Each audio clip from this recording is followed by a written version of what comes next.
Olá, alunos da SCOM, tudo bem? Boa noite de sexta-feira para vocês. Estou aqui falando da praia, só que não, quem dera, né? E o tema da aula de hoje vai ser tempo do crime. É um dos temas mais cobrados em concurso público, um tema sempre atuante, concurso, seja da área jurídica ou não, é um tema básico quando se fala em direito penal.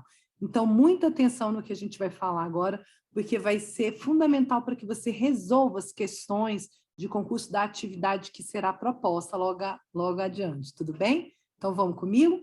Vou compartilhar com vocês a minha tela para a gente falar aqui sobre o tempo do crime, então.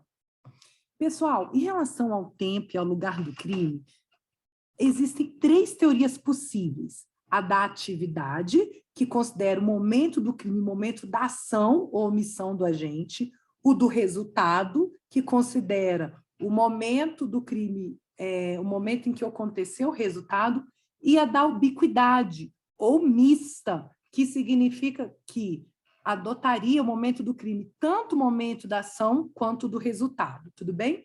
Dentre essas três teorias possíveis, a que o Código Penal adotou é a teoria da atividade, tudo bem? Então, isso está no artigo 4º do nosso Código Penal, que diz assim: considera-se praticado o crime no momento da ação ou omissão, ainda que outro seja o momento do resultado. Então, teoria da atividade, no momento da ação ou omissão que é considerado praticado o crime, tudo bem? Então, foi a teoria adotada pelo Código Penal.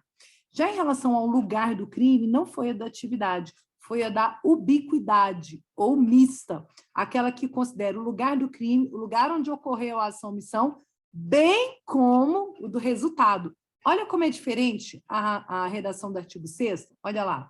Considera-se praticado o crime no lugar em que ocorreu a ação ou omissão, no todo ou em parte, bem como onde se produziu deveria produzir-se o resultado. Então, veja, em relação ao tempo do crime, a teoria adotada foi a da atividade, o momento da ação ou omissão.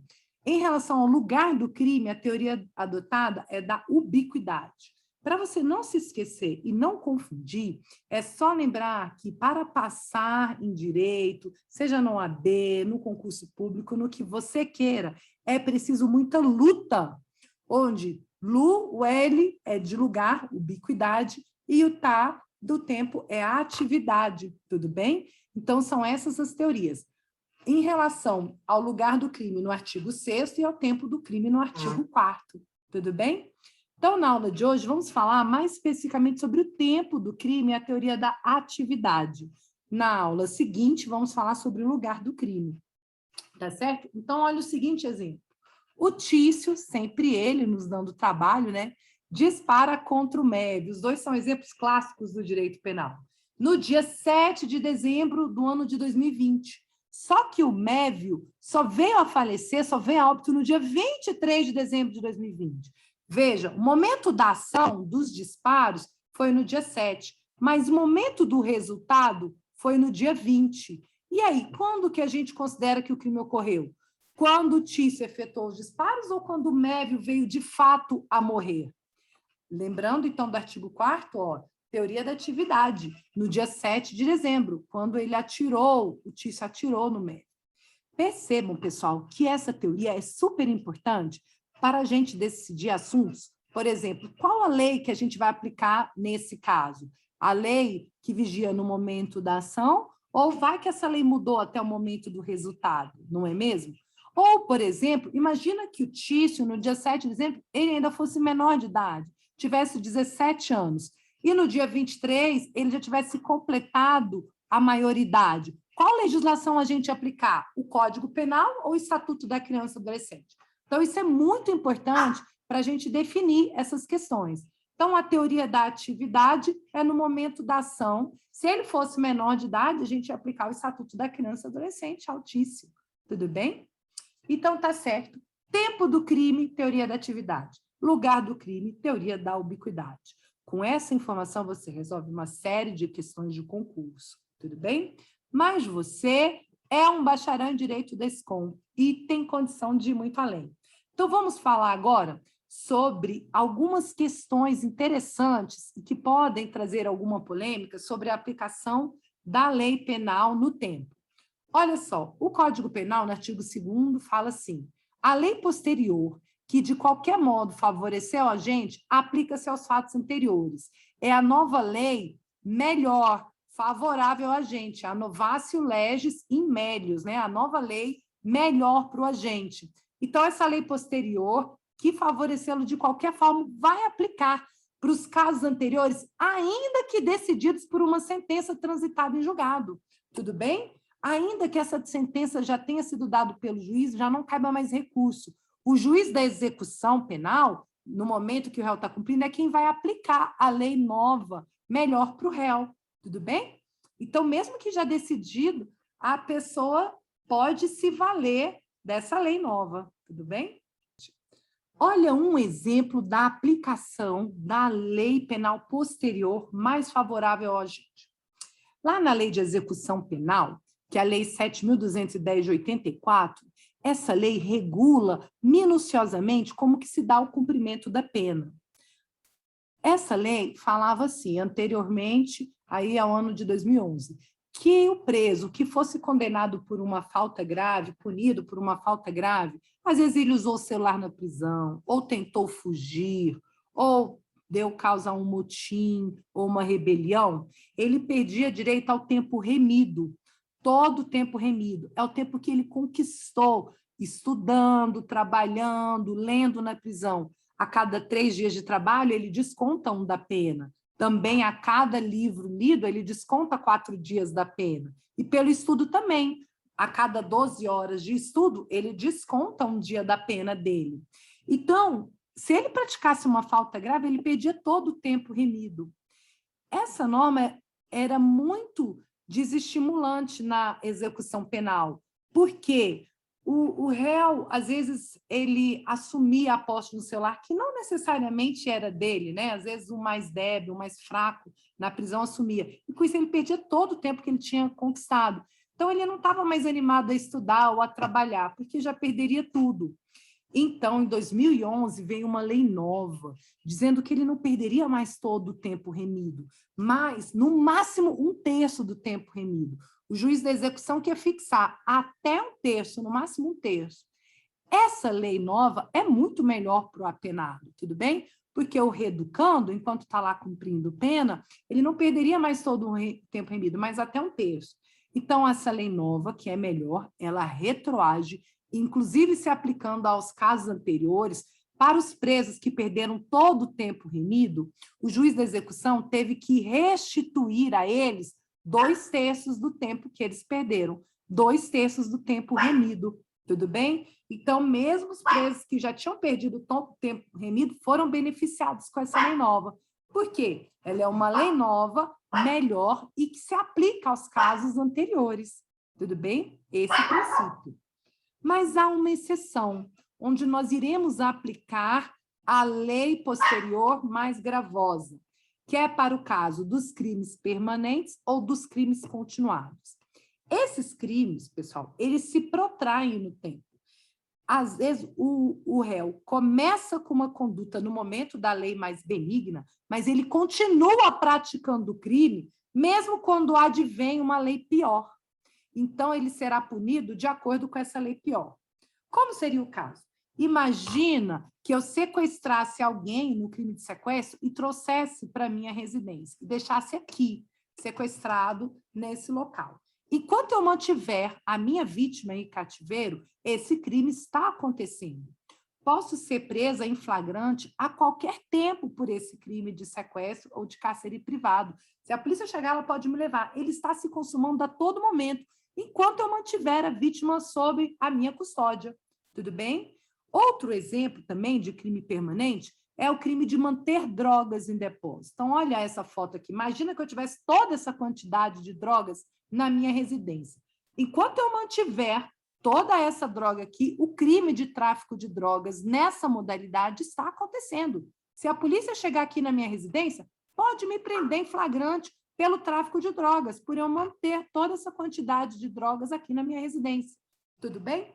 E se enquanto eu tenho essa droga aqui, sobrevier uma lei mais gravosa, aumentando a pena do tráfico, eu responderei de acordo com essa lei mais grave, porque eu não cessei a minha atividade criminosa com o advento da lei mais grave, eu continuei. Então, vai se aplicar a lei mais grave, tudo bem? Nesse sentido, pessoal, é a súmula 711 do Supremo. Diz assim, ó, a lei penal mais grave aplica-se ao crime continuado ou ao crime permanente se a sua vigência, ou seja, essa lei está valendo, é anterior à cessação da continuidade ou permanência. Ou seja, eu continuei praticando o crime na vigência da nova lei mais grave. Não parei com isso. Então, responderei com a lei mais grave. Tá certo? Então, a gente vai aplicar a lei penal mais grave no crime continuado ou no crime permanente, se eu não parei com esse crime, mesmo com a vigência da lei mais grave. Tudo bem? É uma exceção a essa aplicação da lex Mitior. Tudo bem? Então, essa nova lei em prejuízo, em pégios, vai ser aplicada no caso do crime permanente e do crime continuado. Não se esqueçam, por favor, dessa súmula 711 do Supremo, na hora de resolver as questões do concurso, porque o examinador adora uma exceção, e você não vai se esquecer dessa, não é mesmo? Perfeito. Um outro assunto, do qual já tivemos oportunidade de tratar aqui na nossa aula, é a abolício crimes, ou seja, a abolição do crime. Retira um crime do ordenamento jurídico. Sobre isso, o Código Penal fala assim, ó, ninguém pode ser punido por um fato que a lei posterior deixa de considerar crime. Então, se vem uma lei nova e deixou de considerar crime o tráfico de lança-perfumes, o adultério ou a sedução, ninguém mais vai ser punido por ele. Quem estiver com o processo em curso, esse processo vai ser arquivado. Quem já estiver cumprindo pena vai ser posto em liberdade. Tudo bem? Cessando, continua o Código Penal, em virtude dessa lei que aboliu o crime, a execução, quer dizer, o cumprimento da pena, e os efeitos penais da sentença condenatória. Repito, e os efeitos penais da sentença condenatória. O que isso quer dizer? Que os efeitos civis permanecem íntegros. Professora, e qual é a diferença entre efeito penal e efeito civil? Um exemplo de efeito penal é o réu ser considerado reincidente. Então, imagine que ele foi condenado pelo crime de sedução, tudo bem? Ele é muito seduzente, então foi condenado. Se veio uma lei e aboliu o crime de sedução, ele volta a ser primário, volta a ser ficha limpa, podemos dizer assim, tudo bem? Então, retira o nome dele do rol dos culpados, tudo bem? Já os efeitos civis permanecem. O que seriam esses efeitos civis? A obrigação do réu de indenizar a vítima, de pagar uma indenização a essa vítima da sedução, tudo bem? Então, permanece. Perfeito? Então, só apaga, abolice o crime dos efeitos penais, os civis permanecem. Com isso, você já resolve outros quilos de questões que estarão aí no seu exercício. Tranquilo? Ainda em relação à lei penal do tempo, que você já sabe que adotamos a teoria da atividade, há um outro tema muito interessante, que é o chamado de sucessão de leis no tempo. Ou seja, leis que vão se sucedendo, que vão passando com o decorrer do tempo. Um exemplo que poderia acontecer é o que a gente chama de lei intermediária. Como seria isso, professora? Imagina que no momento do crime, no momento da ação, omissão que eu cometi o crime, estava em vigor uma Lei 1. A Lei 1 previa uma pena para o meu crime de 3 a 7 anos de reclusão, de prisão, de hashtag, 3 a 7, quando eu cometi o crime. Aí começou o processo contra mim, estou respondendo. No curso desse processo, veio uma segunda lei, mais benéfica, uma lei muito melhor para mim. A pena de 3 a 7, ó, baixou para 3 a 6. Beleza, uma lei boa no curso do processo. Só que o processo demorou um pouco, as audiências e tal, como vocês estão acostumados a ver. E na hora do juiz proferir a sentença, na hora dele me condenar ou absolver, estava em vigor já uma terceira lei, cuja pena varia de 4 a 8 anos, muito pior para mim, né? Então, a minha pergunta é, que lei você, juiz, iria aplicar para mim? A Lei 1, do momento do crime, da teoria da atividade, que é a nossa regra geral, A Lei 2, que veio no decorrer do processo muito mais benéfica para mim, ou a Lei 3, a lei da data da sentença? Como seria? Nesse caso, da lei intermediária, a lei do meio ser a mais benéfica, é ela que iremos aplicar, tudo bem?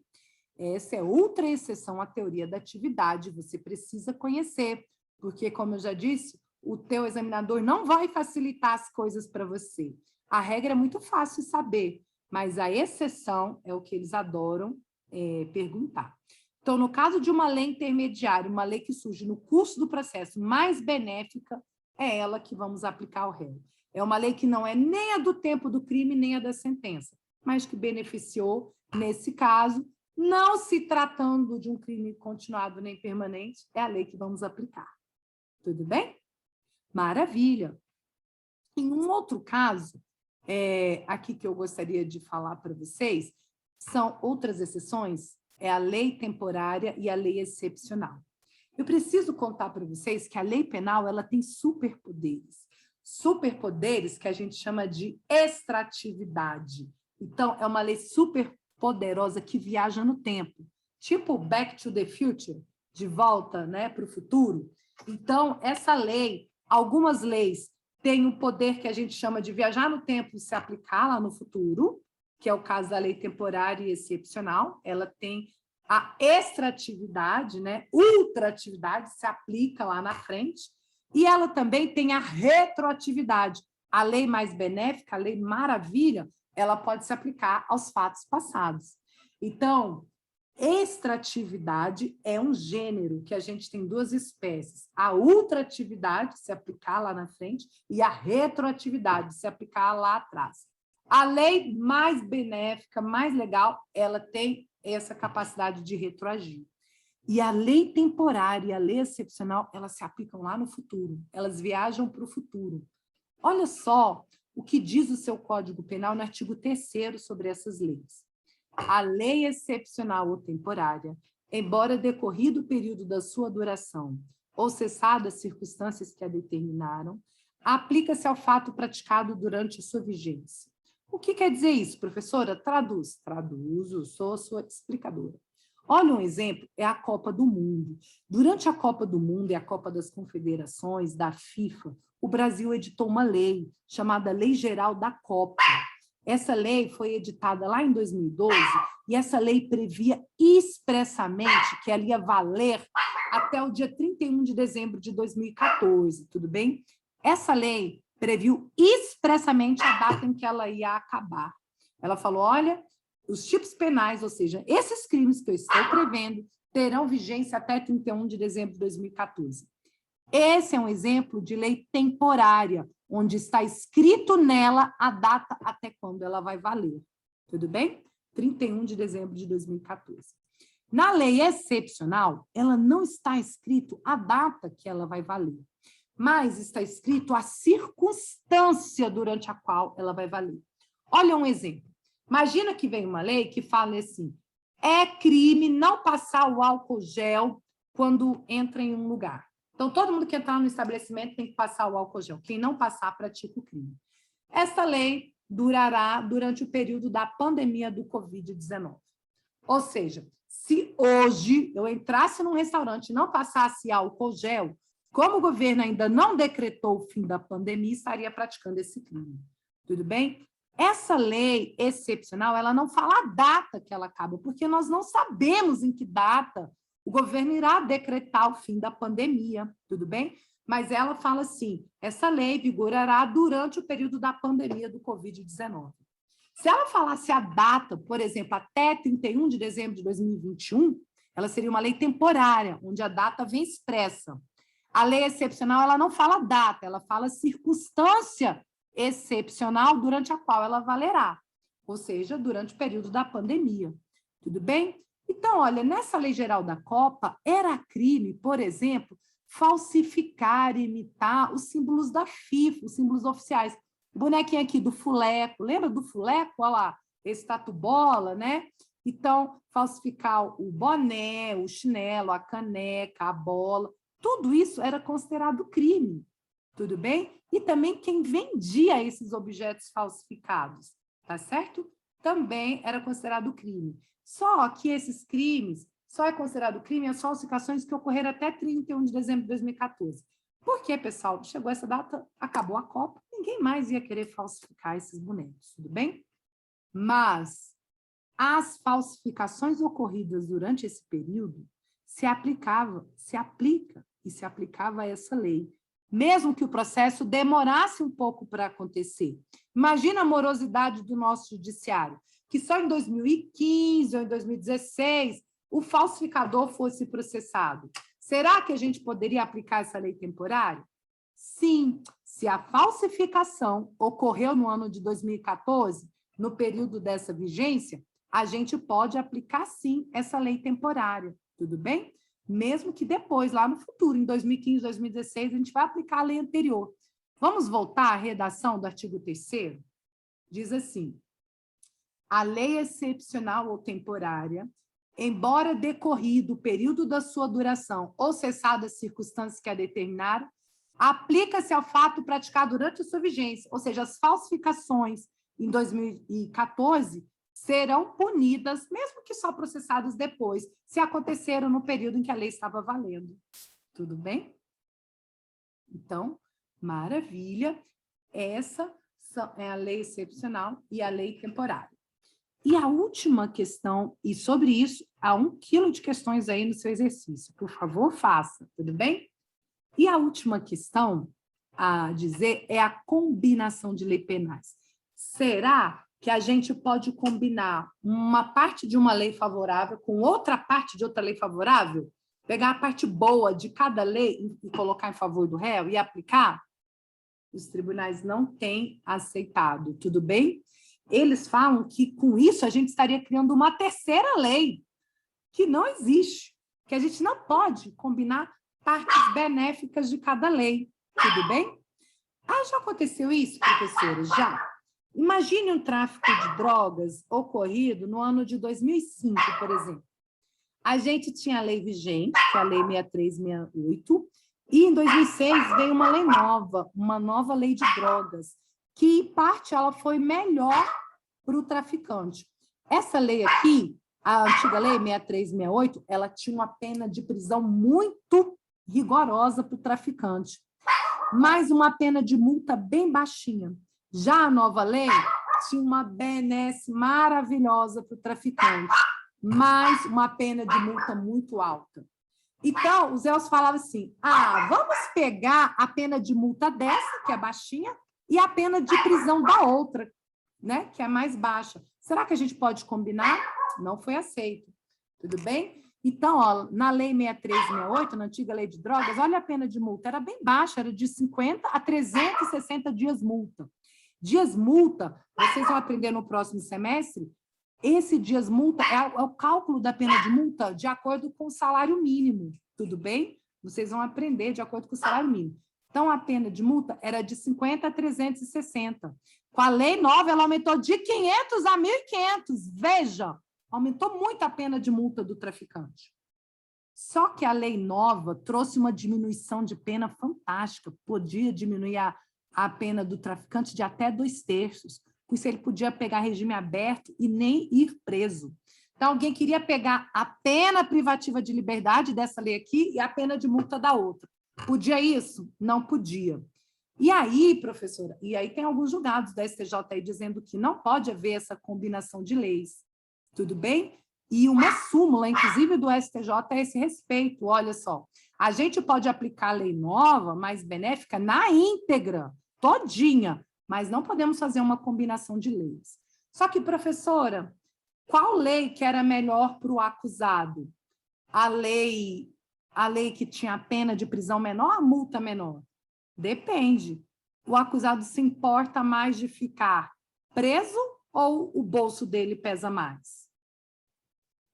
Bem, alunos, e se houver dúvidas sobre qual é a lei mais benigna, como é que a gente faz para decidir? Dizem os tribunais, perguntem ao réu. Pergunte a ele, ao apenado, o que ele prefere, uma pena de prisão menor e uma multa ou uma dor no bolso maior, ou o contrário. Tudo bem?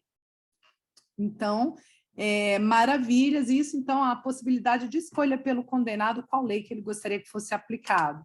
E isso no caso dos tráficos acontecidos, né, na vigência da primeira lei, a lei ainda de 76, antes dessa lei de 2006. Os tráficos ocorridos depois de 2006, é óbvio, a gente aplica a lei nova, e aí, quanto a isso, não tem discussão, não há dúvidas. Tudo bem? Então, tá certo. Vamos lá. E quem vai aplicar a lei posterior mais favorável ao réu? Depende. Se é um processo que ainda está em curso, ainda vai ser julgado, o próprio juiz do processo aplica, ou o tribunal, se já estiver em grau de recurso, de apelação no tribunal. Mas, se já transitou em julgado, não cabe mais recurso, quem vai aplicar a lei melhor é o próprio juiz da execução, tudo bem? Da execução penal. Isso também é uma súmula do Supremo, a súmula 611, que diz assim: transitada em julgado a sentença condenatória, compete ao juiz da execução a aplicação da lei mais benéfica. Então, é o juiz da execução que vai aplicá-la, caso transite em julgado. Eu agradeço muito a atenção de vocês e até a nossa próxima aula. Bons exercícios. Qualquer dúvida, tiramos na nossa próxima aula presencial. Um beijo. Tchau, tchau.